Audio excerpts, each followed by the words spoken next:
So let's just take a moment and talk about responsive circles, right? Those are that other type of circle that we do, right? When we're inside of a foundation of proactive circles, we do responsive circles. So what are they? Why are they important? And what do they look like?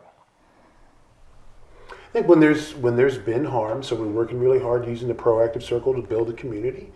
And then when something happens, which is going to happen, and there's some harm done, we want to bring people together into that same space, into that same structure to address it. And that's a responsive circle.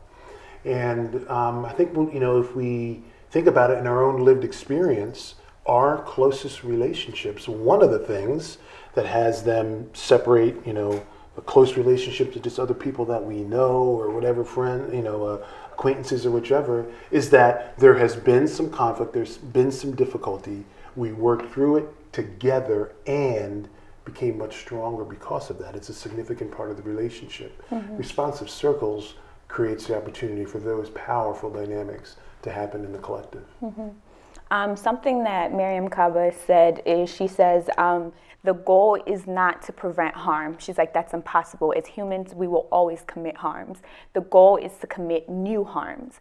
And I think what I love about the circles is that it provides an opportunity for everyone who's been there to learn how to commit new harms instead of committing the old ones. But also it provides, back to what you said, that humanity.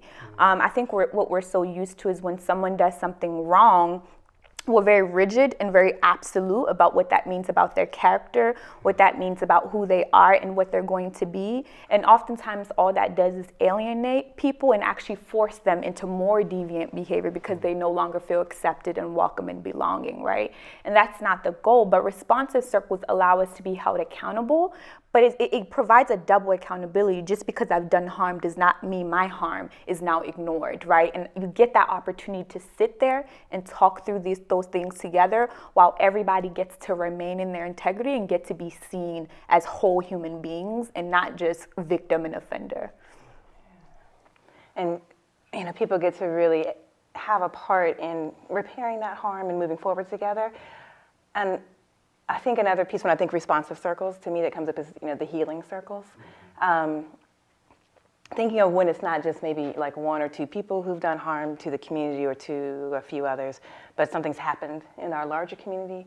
And I found like this one, people are less comfortable with when I'm training, when I'm coaching, talking about those healing circles, where there's been a death.